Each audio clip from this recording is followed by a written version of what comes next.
Hello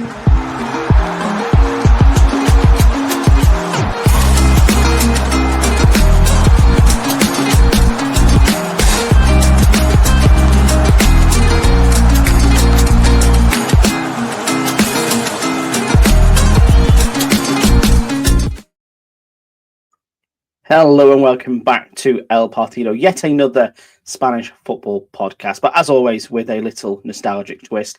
I'm your host Nick Bell, and I'm delighted to say I'm being joined by my co-host Paul once again as we are taking yet another trip down Copa del Rey road tonight, Paul, aren't we? We are indeed, we are, yeah. I've, as you know, and I'm sure people who've tuned in regularly will know, I've got quite a soft spot for the Copa del Rey. I think it's an undervalued competition in world football.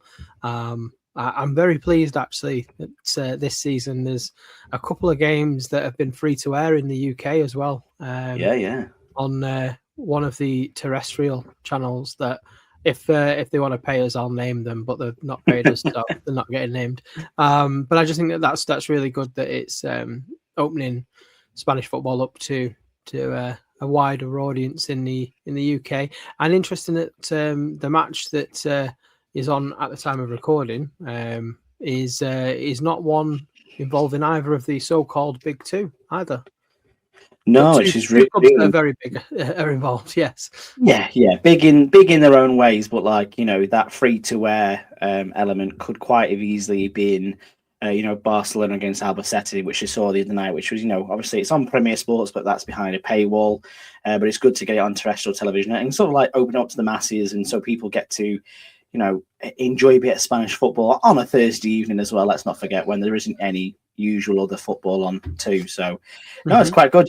And obviously ironic that we're talking about one of those two big clubs we're referring to, because we are going to talk about them tonight. It's Atletico Madrid versus Real Betis at Cartuja. Obviously, the rule in the Copa del Rey, isn't it, that the higher ranked club plays away at the lower ranked side, but then ironically, both of these sides sort of like finished, I think, 4th and 5th respectively last season. So it's not really a much of an advantage. But yes, we're going to talk about Atletico Madrid. We're going to talk about their Copa del Rey win back in 2013, Paul, aren't we? The last time that they won the Copa del Rey. And it's such an interesting season, this, isn't it? And I think it is a season which very much shows as the pivot and as the turning point for Atletico Madrid as a club, because we were talking about this before we came on air. And obviously we had an episode with Emmanuel from the Partido podcast about Diego Simeone. This is where the page turns for Atletico Madrid as a force, isn't it? Absolutely. I think, what do the kids say now? Clutch? Is it a clutch season? Would you describe it as this period of time? or even the year 2013 as a whole? It's probably worth us setting the ground. But I should, I can't refer to it as being clutch without just expanding on that particular point and saying, for context, it was December 2011 that Diego Simeone takes the charge. In 2012, it's still the same season, but it's the 2012 half of the season. He wins the Europa League when they beat Athletic Club de Bilbao. They win the Supercopa, and then it's all set up for a big charge on the domestic scene, isn't it? And this final is against their not the most bitterest of rivals, would you say? How do you describe it? Yeah, I think if you was to ask an Atletico Madrid fan who their big rivals are, they'll 9 times out of 10 they'll pick Real Madrid. I don't know if it goes the same way. It's a bit like an Everton, Liverpool, Manchester United situation, is it, or Man City, Man United type thing, where they see sort of maybe more the regional or other power rival as the bigger derbies, supposedly. But it's quite important from this perspective because you look at Atletico Madrid, especially during the 2000s, sort of the chaos that is around the club, because they're not the force that we know them to be now. They weren't La Liga title winners, they weren't Europa League winners, they were just about Copa del Rey winners back in 1995-96. And it's like you say, we've already focused on this when Diego Simeone is appointed. this is sort of like where it all starts to click into gear for them, and they turn into a bit of a force. And from small acorns you get big trees, and I think that's what we have now with Atletico Madrid. It's kind of ironic as well at the moment that we're talking about them. They're playing tonight. It's a bit of a last chance saloon for Diego Simeone, which if you would have told me that was going to be a conversation we'd be having, not even 6 months ago, Paul, I would have shook my head and said you're being daft. But that's genuinely the conversation that's happening tonight, isn't it? And that's how important the Copa del Rey is going to be to Atleti this season. Absolutely. I'd recommend anybody who hasn't already go back and listen to the episode we did with Emmanuel from Partido podcast. It was a great episode. We both really enjoyed it, didn't we? We thought he was a great guest, but we also got really into the detail of what Simeone means for Atleti. And I don't mean that as in what he means to the fans. I mean what he means for the club and what a legacy he's forged so far. His time there obviously is not over. But what the impact he's had and how he is such an important piece of the tapestry of the 21st century of that football club. And you're right, prior to that, if we think about like the mid 2000s, different story, very much a selling club. And then the Europa League, it was Quique Sanchez Flores, 2010, wasn't it? Atleti beat the mighty Fulham of all that season in the Europa League. I think, if I recall correctly, Fulham were armed with the powerful Bobby Zamora up front. I think they had Clint Dempsey in midfield. Yeah, Clint Dempsey is the one I remember from that squad. And was that the year as well where they had like a back four of like real absolute units? Was it one of them a Norwegian lad? Oh, what's his name? Yes, someone actually. This name has come up this week twice for me. Weirdly, Breda. Is Breda Hangalang or Handalang or something like that? That's it. Yes, absolute machine. Yeah. It was Roy Hodgson was the manager, but obviously this isn't a Fulham podcast. But Atleti, with very different circumstances, had Diego Forlan and Sergio Aguero up front as well. And that was, some would say that that's kind of like the start of the journey for Atleti. But despite the UEFA Super Cup that they pick up there, and then the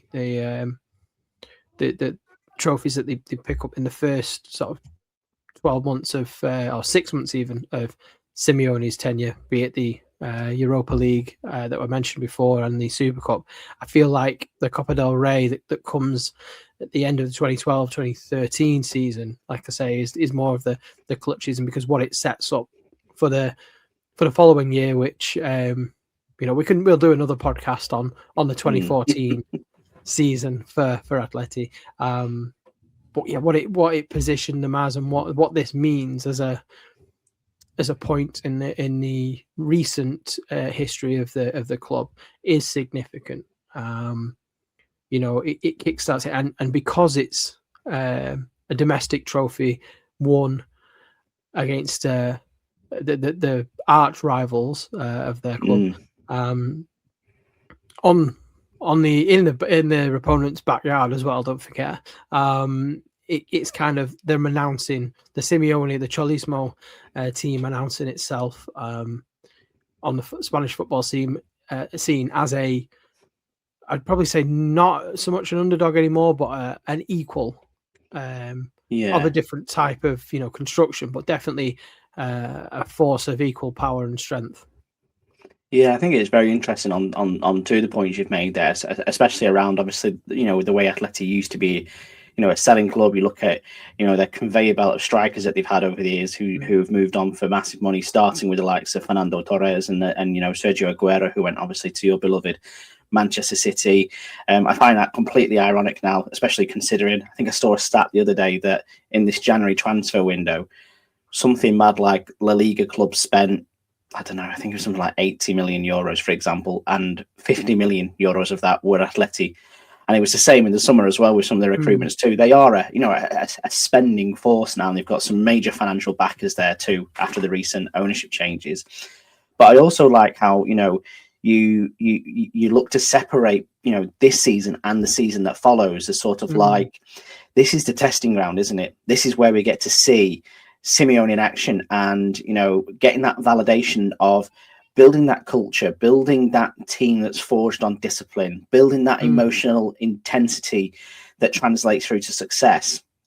And I think the ultimate validation of that actually working is when you go to a Copa del Rey final, playing it at your bitter rival stadium and against a team, at the time, which was at the beginning of the, Florentino Perez Galacticos 2.0 era. They've got Cristiano Ronaldo up front. They've been signing, Xabi Alonso's. They've got a world-class squad in their own right.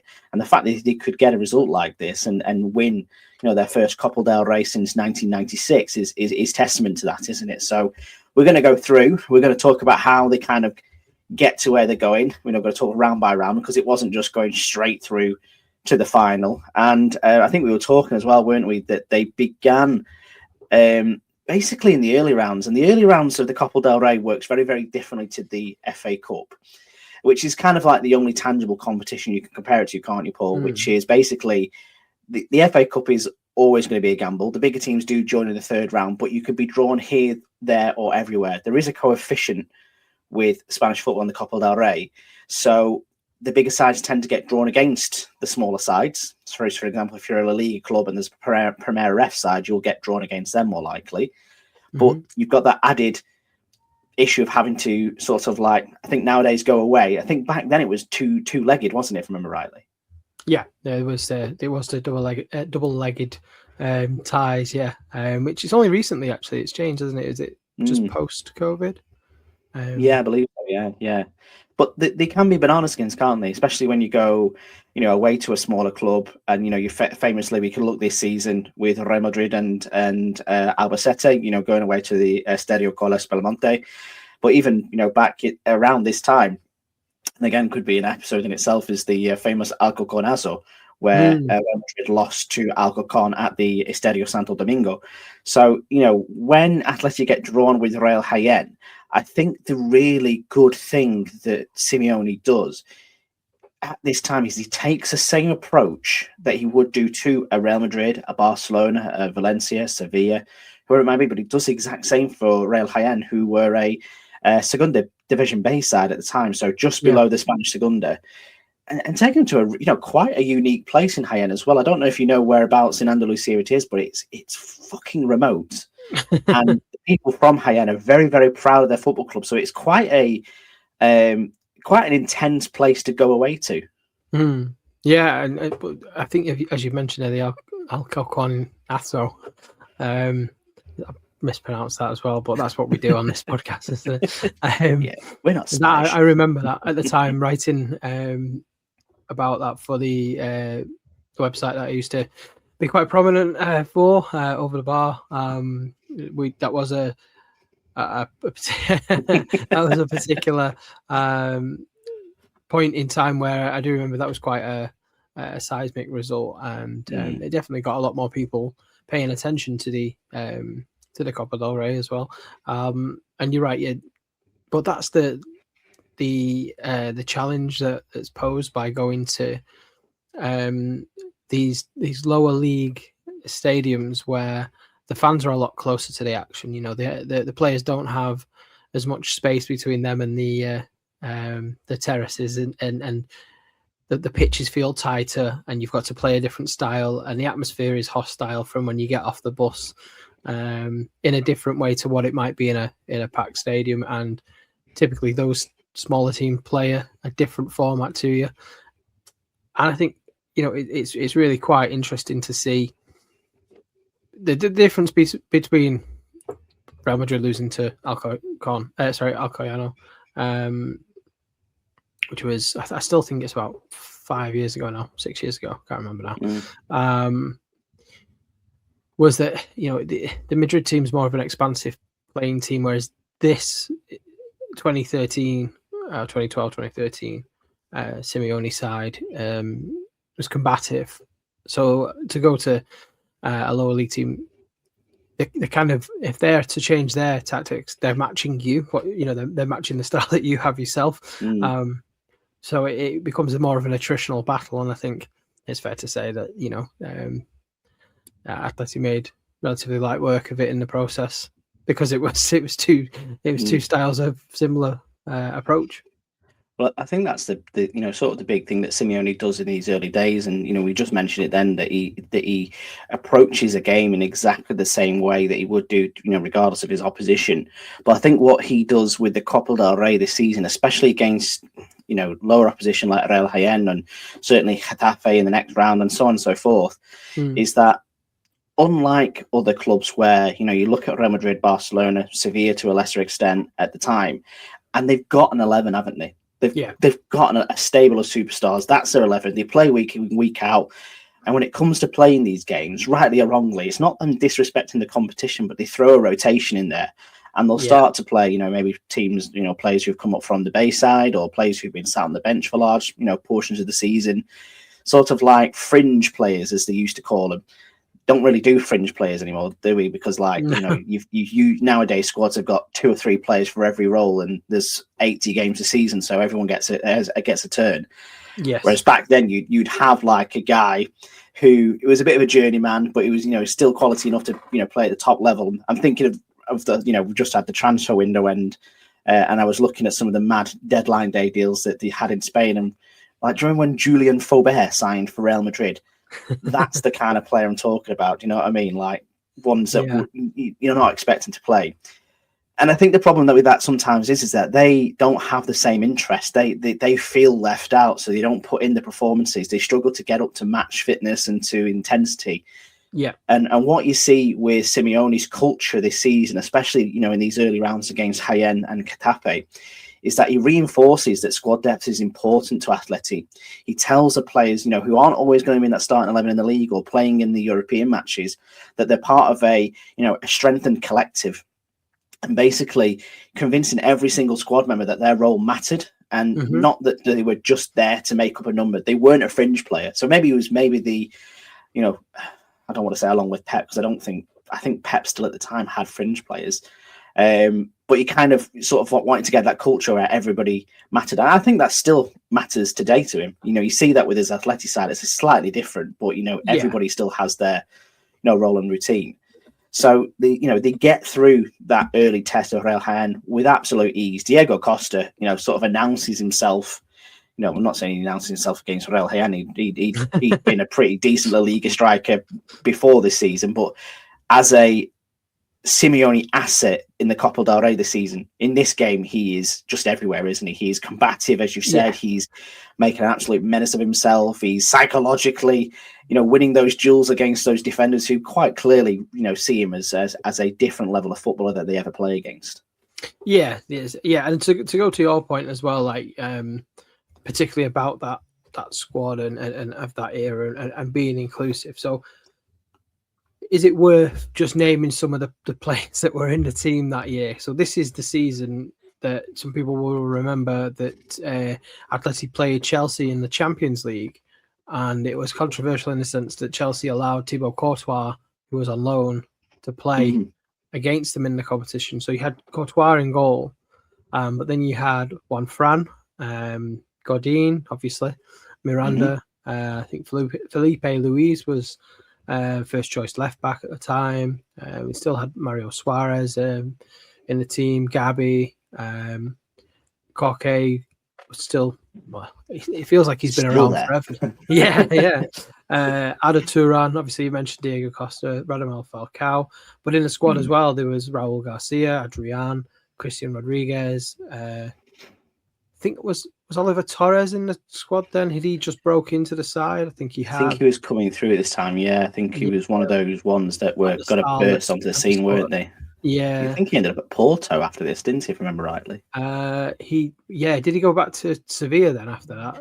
Yeah, I think he was at Sevilla. I think he's only just recently left Sevilla, actually, or a few years ago at least. But yeah. He was one of those players, like say, that was sort of galvanized to feel a part of the squad, wasn't he? Like you say, he wasn't someone who was flirting between, Atleti and Atletico Madrileño. He was someone who was, part of the function basically, and he got his game time whenever he could get it. Yeah. But you're absolutely right, and I think the big one that you call upon there is, especially in the system that was being played. You look at the similarities, or not similarities, so say, but playing styles of Falcao and Costa, and the fact that he could have two strikers of that quality and of that nature in the same squad, where the style of the time was to have your main striker, wasn't it? Whether it was Samuel Eto'o. This is something that Thierry Henry suffered with when he went to Barcelona. Is that he had to sort of like settle for being playing on the wing a lot and stuff like that. So Eto'o could play centrally. Simeone didn't do that. He quite happily either chose one over the other for a game, depending on what the situation was, or he played them both together, and they both just had to get on with it and not be overhammered by, who's the superstar. So I think you're absolutely spot on. The squad, again, you look at it on paper and you wouldn't go, that's a squad that's going to topple the likes of Real Madrid and Barcelona this season in certain competitions, and definitely the next. It's a culture thing, isn't it? And it's a galvanization of players. Absolutely, yeah, it is. And you think about it as well. One of the things that stands out for me, and it's going to sound like real cliche to say this, but for all of the talent that team had, they were players that you would say as well were. I think the best way to describe it is tenacious. They were. They'd give you just as much off the ball as they would on the ball, I think, as a squad.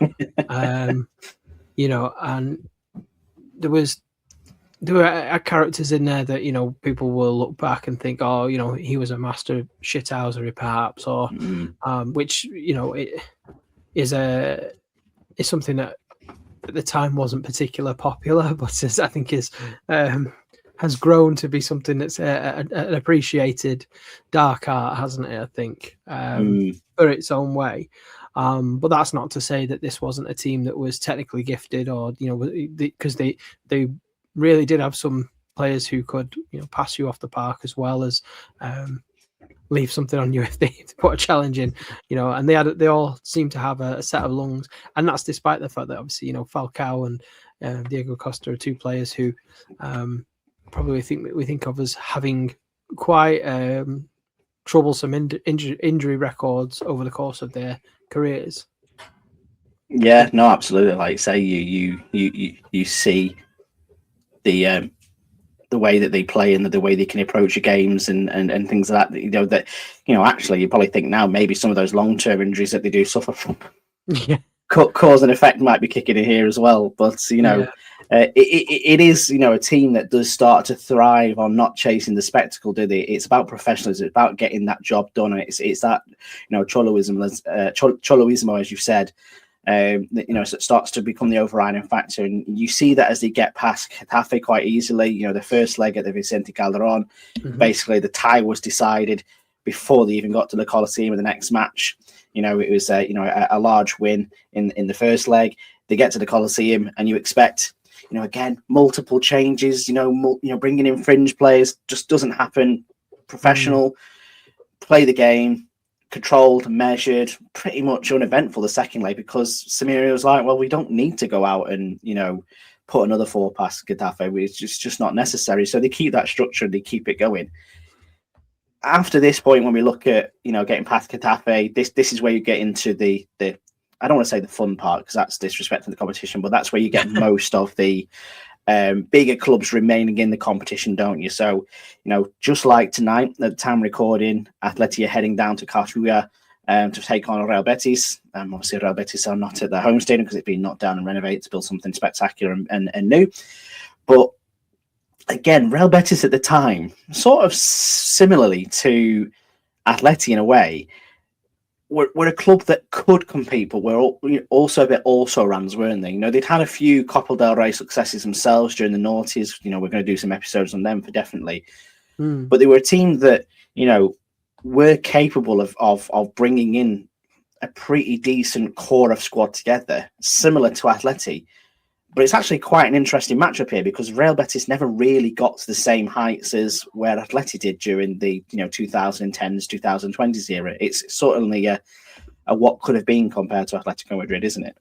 Yes, it is. Yeah, and let's not forget this is I mean, at the time, Betty said I think they'd only just been back up in the Primera for.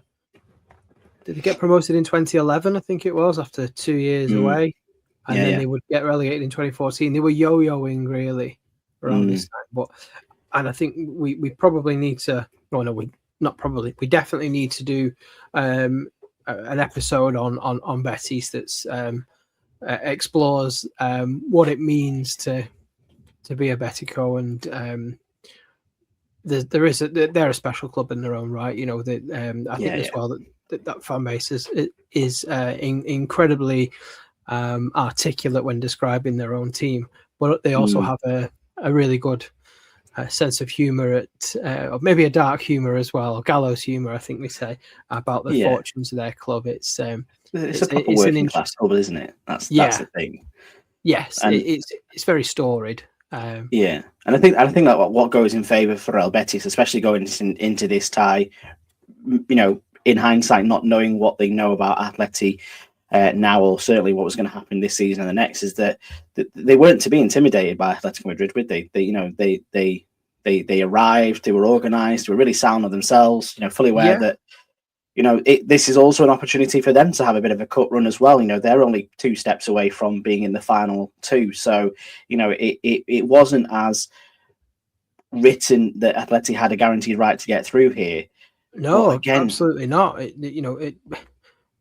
Betis, despite obviously, as I said, they're having yo-yoed a bit, they were still a club that, you know, were a respectable first tier or top tier opponent that could, you know, they could try and break you down. I mean, if the first leg is 2-0 to Atleti, I think it's Falcao definitely scores the first one. It might be Felipe Luis that scores the second goal. If it's not Felipe Luis who scores the second goal, then it's Diego Costa, and it's Luis who gets the goal in the second leg for the 1-1 draw. Can't remember which way around that is. In fact, I can, because it's right here in my notes. It's 2-0. It's Falcao first, and then Felipe Luis, and then it's Diego Costa. We do make notes, listeners. We do. This is professional. This people, my handwriting's impossible to read, so even I struggle with it.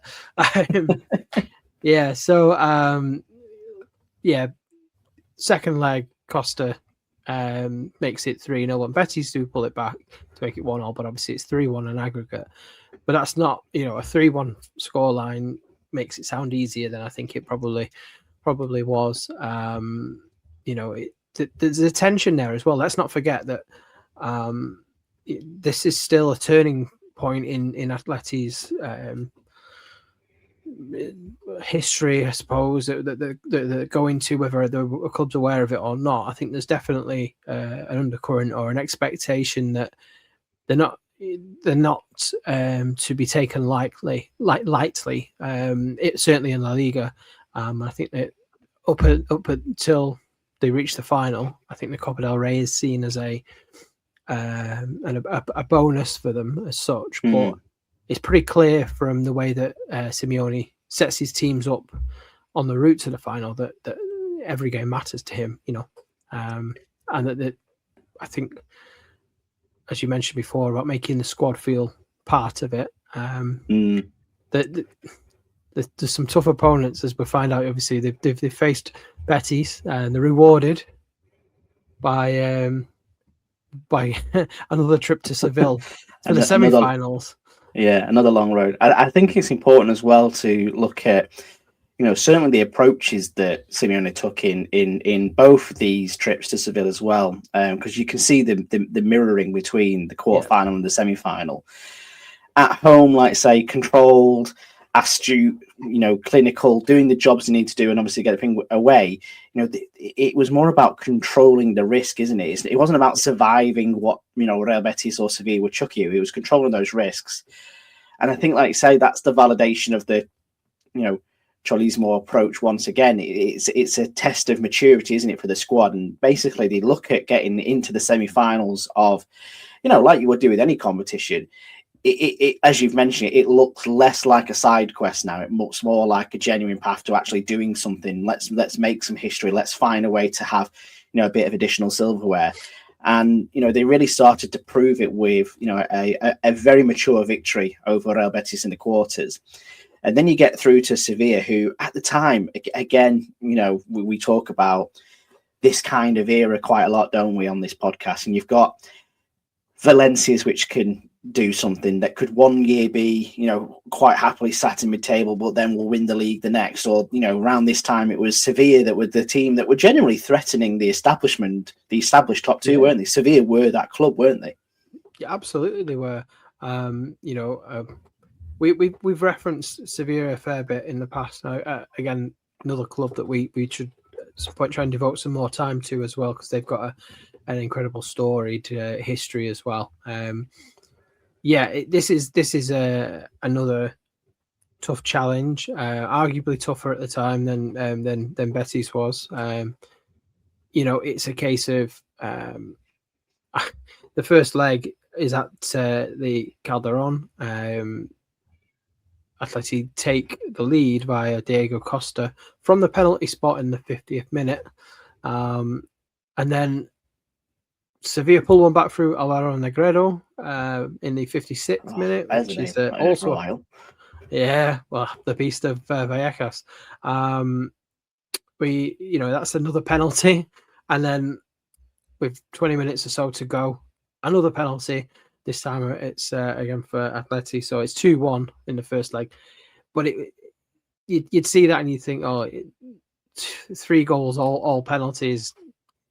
Is that a tough, or is that a game that was quite physical? And yeah, it was, but it was also quite a spirited affair. If you watch the highlights back, it's not it's hardly a what would you call it?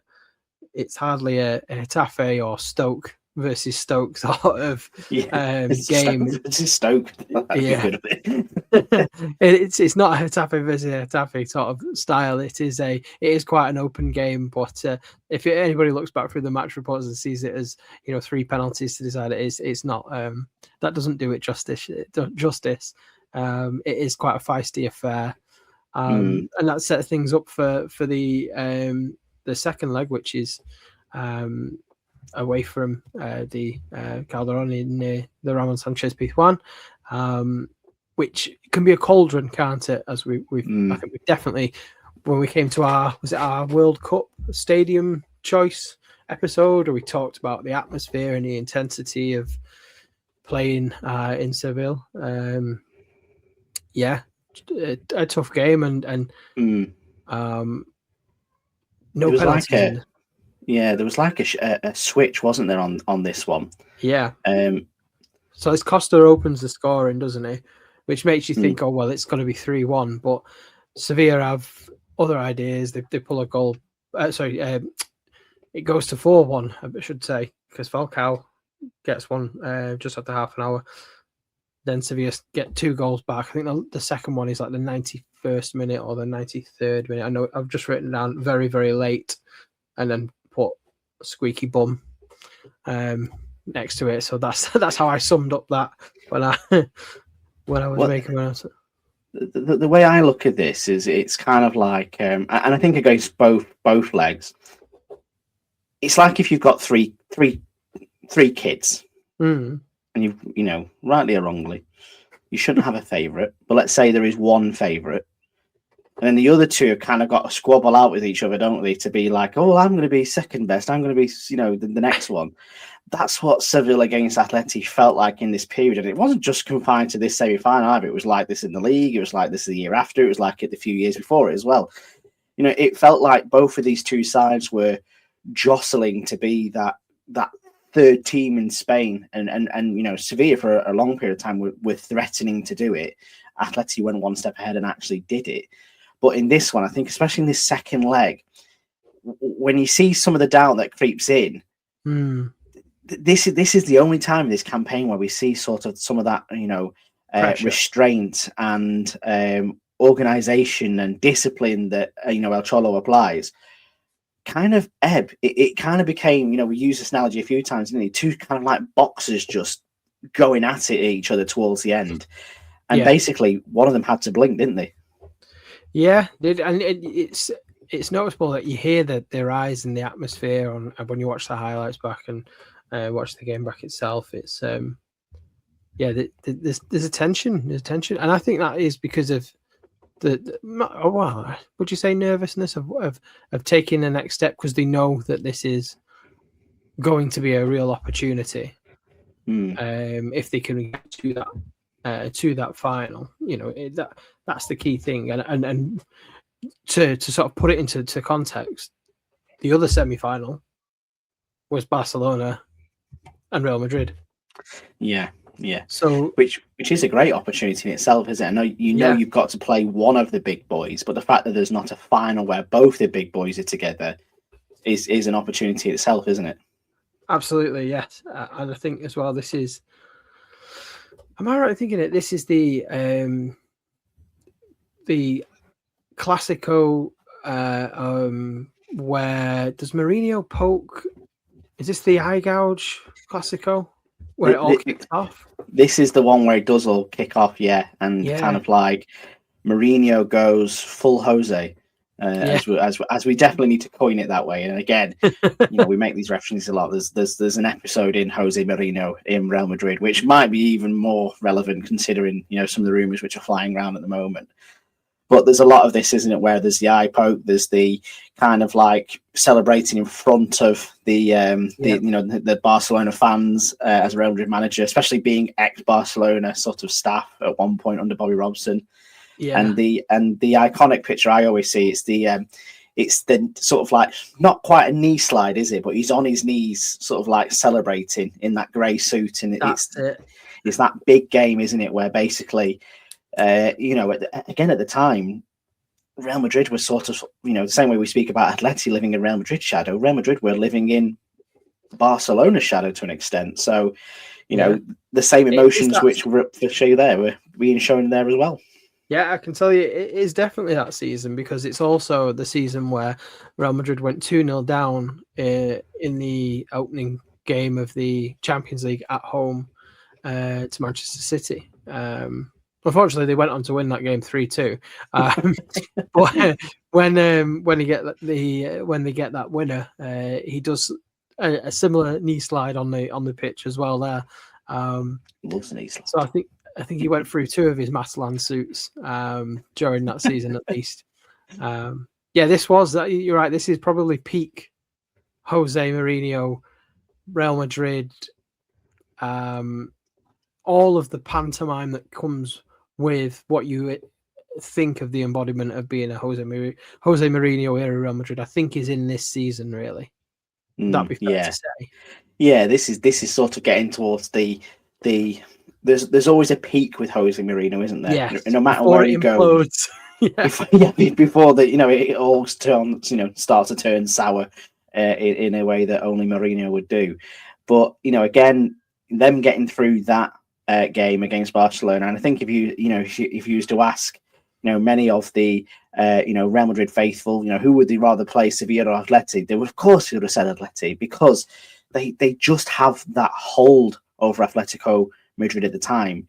Something daft like 14 years without a derby victory for Atleti. I think it was all the way back in 1999, which you basically seen an entire generation of supporters who have maybe come through the late 90s, early noughties. They've never seen Atleti taste victory over Real Madrid in whatever form of competition they come up against. So it was unique for them for that reason. That added to the drama, that added to the occasion, and the fact that it was at the Santiago Bernabeu, which happens a lot with the Copa del Rey. To be fair, obviously nowadays it has a agreement to be played at ridiculous o'clock at night in Cartuja as a neutral venue. Back then, it did tend to be at the Santiago Bernabeu, which I'm sure I don't have to tell listeners of this podcast, Paul, or yourself, that is the stadium of Real Madrid. So for Atleti, and the supporters, the symbolism was just completely unavoidable, wasn't it? Yeah, 100%. I think what you mentioned there is really key to this. Is obviously it's a 14-year or so winless run against the bitter rivals that I think only serve to really form the stigma or mold the mindset of being the perennial underdog in the city of Madrid, which psychologically, I think means that it was fair to say that going into that final, because they knew that it was it's one game, anything can happen, it's a final. It's kind of like this is the moment, I think, where for Atleti fans and for the club, probably felt like, right, this is the moment we step out of the show. We show that we're here, and we should probably delve into it and just talk about should we go into a bit more detail about the actual match itself, lineups? Yeah, definitely, and I think possibly just to mention before and pull on the thread you were talking about there, being that underdog in this game. Yeah. Again, the mentality of Simeone and the way he framed this, which is quite important, because obviously in the Madrid media, that coverage was amplified massively. It was all billed as like, this is, it's all going to be Real Madrid, Copa del Rey winner for Jose Mourinho and Ronaldo and co, blah, blah, blah.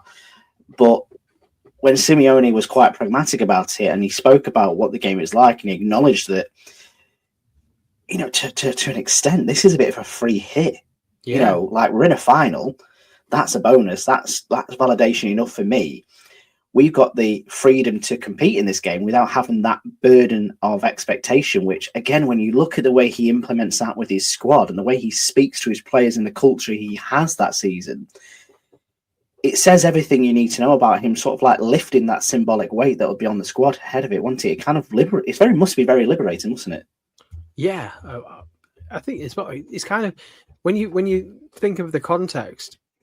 It's probably one of the easier games to motivate your players for, in the sense of, it's a battle. It's the players that are in the Madrid team, you pretty much know everything about them anyway, because you faced them twice, in the league, and they are, some of them, world stars that inside out from watching them so often. Yeah, Galacticos 2.0, wasn't it? It was stupid. Yeah, and you get an extra percentage anyway out of the emotions of playing a final and the fact that it's a derby. So in one sense, firing them up for it is probably the easy part, but it's keeping the right temperament that's the difficult bit. Because obviously, we think of Cholismo when we think about this, what would you call it? The almost an adrenaline type rush that he requires of his players to get that extra bit of intensity out of them. It's about maintaining a cool head sometimes as well, and not allowing the emotionally charged side of it to take control of you.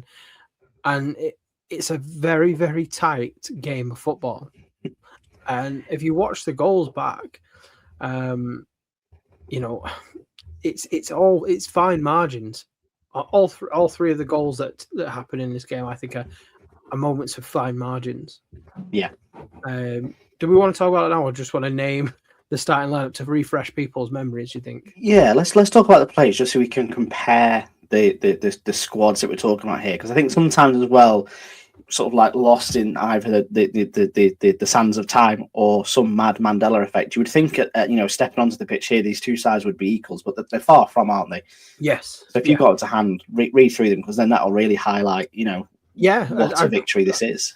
Absolutely. So, the Atleti lineup is basically the lineup that I reeled off before. It's Courtois, Juan Fran, Diego Godin, Miranda, Felipe Luis, Mario Suarez, Gabi, Koke, Ada Turan, Diego Costa, and Radamel Falcao. In a Madrid side, it's Diego Lopez in goal. I think he's on loan from Valencia, wasn't he, at this point? Yeah, that's a name I've not heard in a long time. Do you know who started at right back in this game? Oh, according to the official team sheet of the day. According to the official team sheet of the day, that would have been, I'm going to go with Alvaro Arbeloa. Incorrect, and it's a player that you mentioned not so long ago on an episode of this podcast. Oh He's God. not known for playing at right back, but according to the official RFEF team sheets of the day, it was Michael Essien. Oh God, it was. Yeah. Again, I've heard that name Unknown as well, mentioned wasn't he? on. Yeah, it was on TSFP actually the other day when they were talking about the players that were in that team. I was like, Michael Essien, because they'd already mentioned the midfield as well. I was like, did they have 5 in the middle? I was not aware of that, but yeah, right back would make actually quite a lot of sense, wouldn't it? Yeah, because Albiol was playing at centre half with Sergio Ramos, and then you had Fabio Coentrao at left back with those. Was it the bleach sort of highlights? Yeah. I almost went hair, but that's a bit disrespectful to Coentrao, to be fair. Midfield was Xabi Alonso, Sami Khedira, Mesut Ozil, and Luka Modric. What midfield that is insane, that isn't it? When Alonso, you look at that, Ozil, Modric, with Ronaldo and Benzema. It's just stupid, yeah. You see that, and you can see the team in front of you as well, can't you? Now, like you say, you can see why Essien was playing at right back when you've got that double pivot of Alonso and Khedira. You know, one to mop up and one to, you know, essentially play quarterback. Ozil and Modric together, sort of like as dual. Well, you know, wait till you hear the players that were on the bench. So you had Iker Casillas, Ricardo Carvalho, Alvaro Arbeloa, Kaká, Jose Callejon, Angel Di Maria, and Gonzalo Higuain. Ridiculous, isn't it? It's just levels, stupid levels of quality. Like you say, football, isn't it? Yeah, and just because I'm if I don't mention it now, I'm going to forget. You know, when we were saying that this was like this season was kind of like the epitome of Mourinho Madrid. It's kind of like you said, the peak before the implosion. He of course gets sent off, doesn't he? He gets red carded. So it's got everything, you know. Well, and I think that's it. When you look at this as game as a bit of a spectacle, I think you're absolutely spot on about the goals. Obviously, the winner being scored at the time it was scored as well it adds to the drama, doesn't it? But I think again you start to see, and let's not forget, this is Jose Mourinho, who had already got into the Premier League and upset the apple cart. You know, very much inserted himself into a rivalry between Sir Alex Ferguson and Arsene Wenger, and basically made it about him, to the extent that I think by the end of it, Sir Alex Ferguson and Arsene Wenger were like good mates because they just had a shared hatred of Jose Mourinho. Yeah. He did the same in Italy with Inter Milan. Common enemy. Yeah, exactly. And I think he's done exactly the same here in when he went to Spain as well, and obviously focusing on that rivalry with Pep. But what he didn't do is he didn't anticipate what was going to come from Atleti. Yeah. And as a coach for Simeone and what he was trying to implement at the time, which, you know, was probably, you know, we've spoken previously about how, you know, Pep and Klopp brought in these new systems and brought in these cultures and things like that. And I think Simeone, you know, it'd be fair to chuck him into that. It's because it's not very fashionable to talk about having a culture that also includes sometimes being a bit, you know, Don Revie's leads from time to time. That it probably isn't as fashionable. But I think, you know, when you look at this from a tactical perspective and the way that Atleti took this game against Real Madrid, they went head to head with them, but they got the tactics spot on. Yeah, they really limited, you know, the influence that, you know, Modric and Ozil could have. They had Koke clamping down on Xabi Alonso to, you know, shut off those passing channels for him. They isolated, you know, even at the time Cristiano Ronaldo. I think it's fair to say, you know, Benzema was maybe a bit of a shadow of what he was going to be in this season. But certainly from Ronaldo's perspective, he was, you know, the top boy alongside Messi at the time, wasn't he? And surely would have loved to have had this trophy under his belt. Yeah, this is absolute. You know, this is the peak of the. What's the front cover of Sid Lowe's book, Fear and Loathing in La Liga? I'm fairly certain this is the kits respective Ronaldo and Messi season that they're wearing on there on the front cover. This is, you're right in saying Benzema was still kind of, and some people have said, like, you know, looking back at it retrospectively, is that Benzema was living kind of in the shadow of Ronaldo at the time. He was still a great player, but because Ronaldo was getting ridiculous numbers, it kind of took the shine off what what Benzema was doing at the time. But this is as I say, it's a game of fine margins. This particular final, if you think about the opening goal, so it's a Ronaldo header, which it's not very far away from the hands of Courtois in goal. The break for Diego Costa's equaliser. I mean, it's a really good finish, but it's like he powers through, and he could quite easily have, if he didn't have that extra sort of inch of in his stride to get past the to break the line, that could have gone differently. Likewise, the winning goal, it's another header. That's another one where you think I think Mourinho would be very annoyed to have conceded that goal in any minute of the game, let alone as a late winner. It was a very tight affair, and I think tactically, Simeone completely outdid Mourinho this time, and it was one where you watch it and all of the right things are done at the right time. So when we go back to what we're saying before about motivating the players for this, it's kind of like it's very easy to get them fired up for it, but the hard part for Simeone's perspective would be to make sure that there's cool heads. He's done that because you see how, as you mentioned, Alonso and Ozil, I want to say, it's not the right way of phrasing it, but they're essentially castrated, by the by the way that Atleti play. And I think it's brilliant. It's tactical masterclass, really.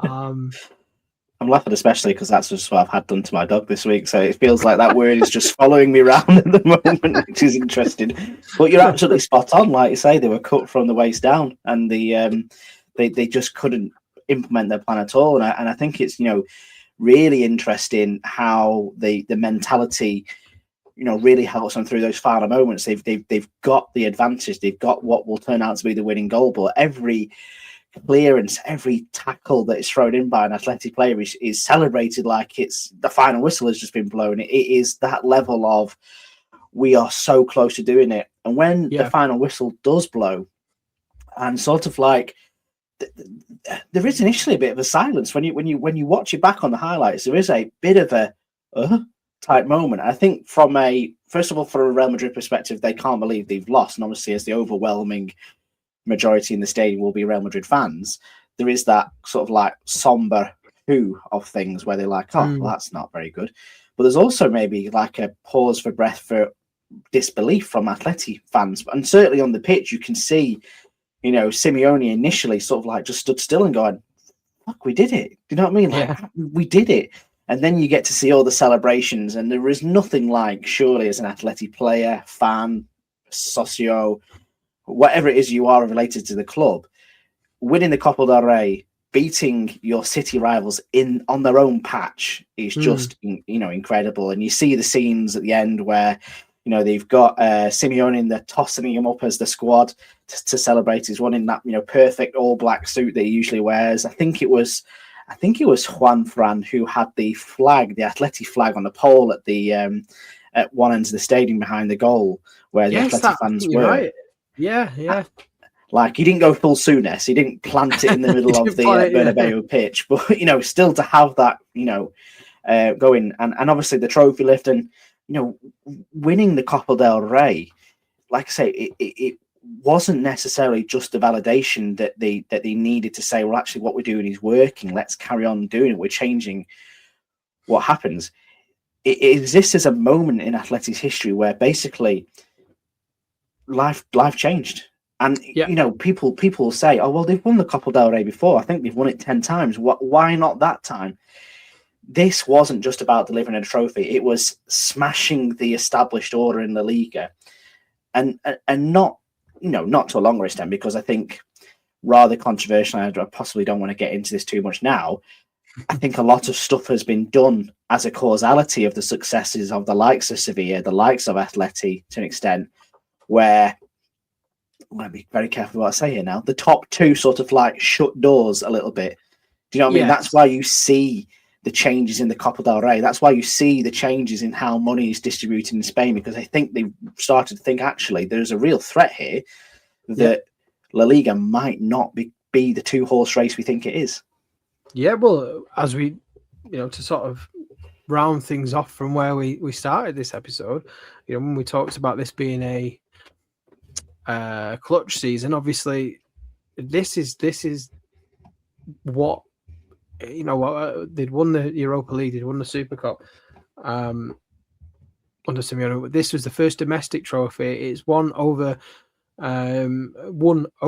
your bitter rivals that you're beating for the first time in 14 years. It's domestic. It's won on enemy territory. At the Bernabeu. It's kind of right. Okay, we're on the scene now.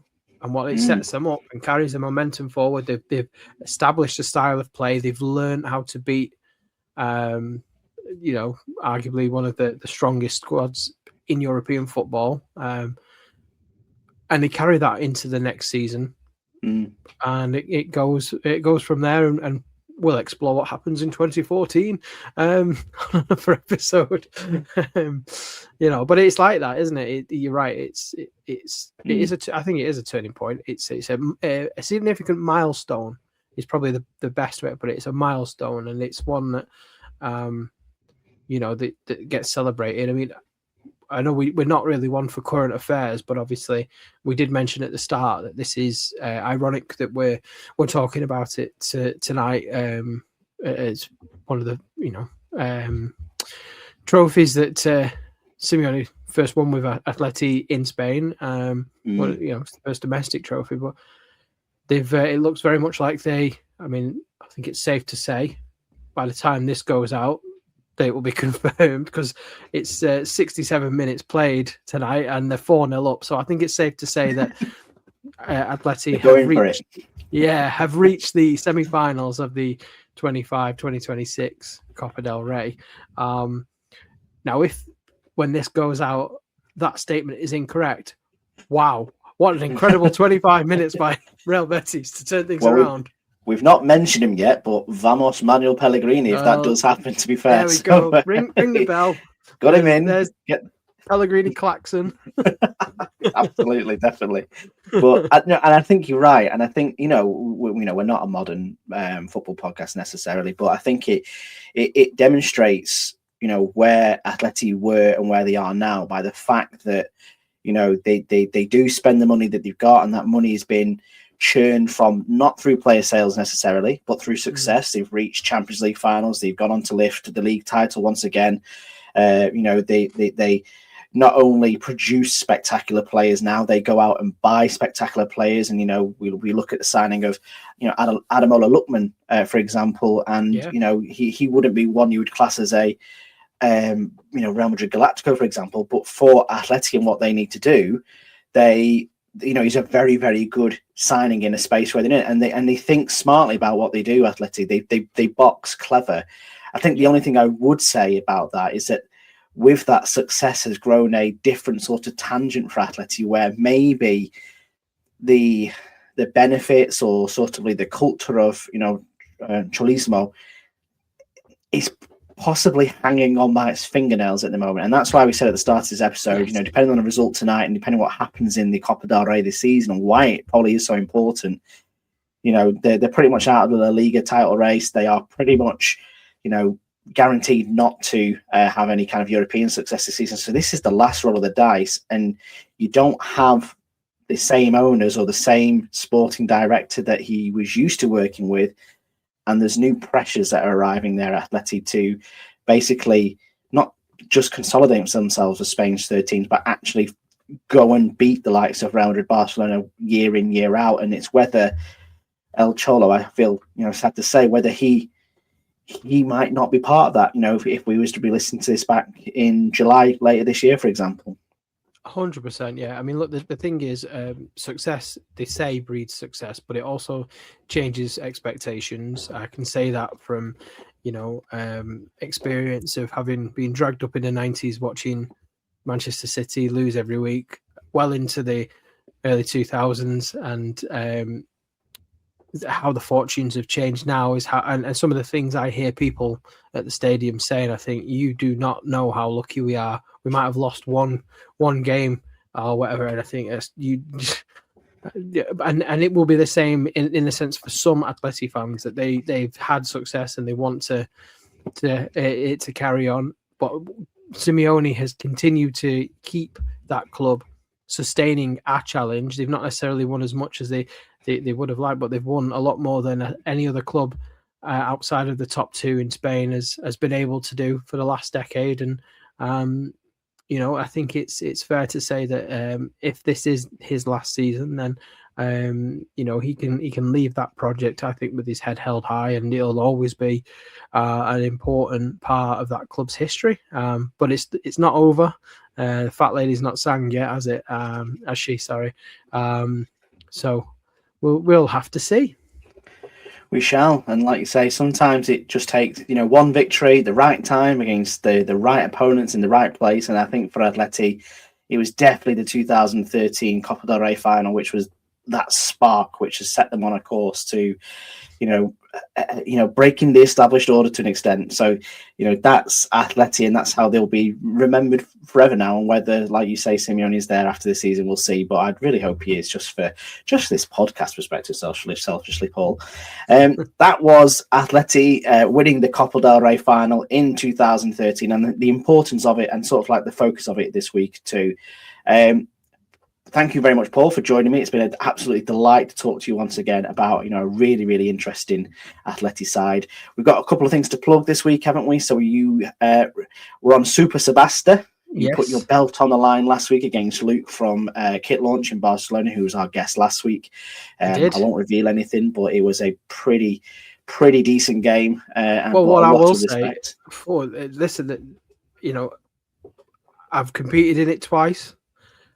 And both of them have been incredibly tough opponents. And when that, what did you say? You hit the timer, or you start the machine, and it's like you ask us to put our bids in. All of that knowledge that you have just goes. Your mind goes blank because of the pressure. It's like being on Mastermind. It is.